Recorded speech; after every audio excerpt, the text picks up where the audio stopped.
এখন আমি একটা খাতা তৈরি করছি মেয়ের জন্য। মেয়ে যখন এখন ক্লাস 1-এ পড়ে, আর যখন পিপিতে পড়তো, পিপি মানে ক্লাস 1-এর আগে, তো তখনও আমি একটা খাতা তৈরি করেছিলাম পরীক্ষার জন্য। আর ক্লাস 1-এর জন্য আমি একটি খাতা তৈরি করছি।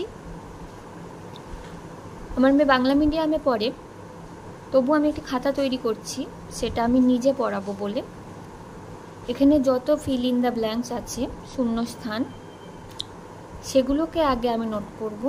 গোটা বই খুঁজে যত শূন্যস্থান রয়েছে ইংলিশের, সেগুলোকে আমি আগে নোট করে নেবো। এমনকি আদার্স কোনো বই থেকে শূন্যস্থান যেগুলো পাবো, সেগুলোকে আমি সমস্তটা আগে নোট করব, যতগুলো পেজ লাগবে। তারপরে আমি যে অপোজিট মিনিংগুলো থাকবে, আমার যতগুলো পেজ লাগবে, আমি শুধু অপোজিটগুলোকেই নোট করব। তারপরে করব যেগুলো ইংলিশের যেগুলো ম্যাচিং আছে, সেই ম্যাচিংগুলোকে আমি আলাদা করে সব নোট করব। এমন করে প্রথমে আমি ইংলিশটা করব।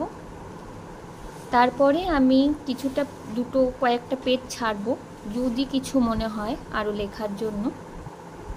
তারপরে আমি করব বাংলাটা। বাংলাটাও সেম একইভাবেই করব। প্রথমে অকারযুক্ত আকারযুক্ত যত বর্ণ আছে, সেগুলো দিয়ে যে শব্দ তৈরি হয়, সেগুলোকে আমি আলাদা করে আগে নোট করে নেব। তারপরে বাংলায় যে বিপরীত শব্দ রয়েছে বা বাংলা শূন্যস্থান পূরণ সহজ পাঠ থেকে যে কবিতাগুলোর মাধ্যমে শূন্যস্থান দিতে পারে, সেগুলোকে নোট করব। প্রশ্ন বিচিত্রা থেকেও সেগুলোকে শূন্যস্থানগুলোকে আলাদা করে শূন্যস্থানের জায়গায় সব আলাদা করে নোট করে নেব। বিপরীত শব্দগুলোর জায়গায় সব আলাদা করে বিপরীত শব্দগুলো নোট করে নেব। এরকম করে প্রত্যেকটি সাবজেক্টই আমি আলাদা করে ভাগ করে একটি খাতা করব। আমি অঙ্ক, বাংলা, ইংলিশের জন্য আলাদা করে করব না, আমি একটা খাতার মধ্যে নোট করব। পরিবেশ, জিকে সমস্তটাই আলাদা আলাদা করে থাকবে, একটা খাতার মধ্যেই থাকবে।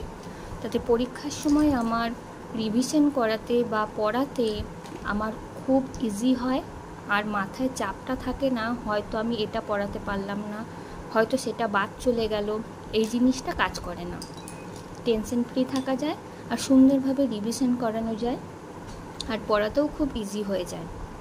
তারপরে যদি মনে হয় যে বইয়ের বাইরে আমি কিছু করাবো, সেটাকেও নোট করব একই জায়গায়, যাতে আলাদা করে খুঁজতে না হয়। আর স্কুলের খাতাতে যে কাজগুলো হচ্ছে, সেগুলোকেও আমি সমানভাবে খাতাতে সুন্দর করে নোট করে রাখবো এবং আলাদা করে লিখে রাখবো স্কুলের কাজ বলে। তাহলে আমার স্কুলের কাজ যেগুলো, সেগুলো থেকে যদি পরীক্ষার মধ্যে আসে, সেগুলোকে আমি একটু বেশি ভালো করে পড়াবো। এই হচ্ছে আমার খাতা তৈরি করার একটা পদ্ধতি, আমার মেয়েকে পড়ানোর আমার পদ্ধতি। তো তোমরা হয়তো অনেকেই করে থাকো, কিন্তু যারা করো না, সেটা এই পদ্ধতিটা ব্যবহার করে দেখো, অনেকটা উপকার পাবে।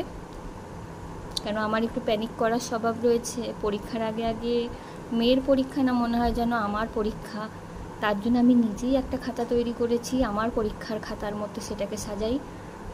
আমার পড়াতে খুব সোজা হয়।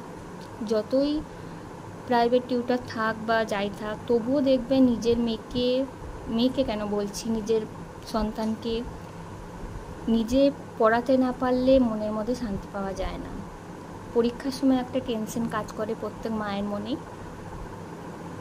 তাই আমি এই পদ্ধতি অবলম্বন করছি।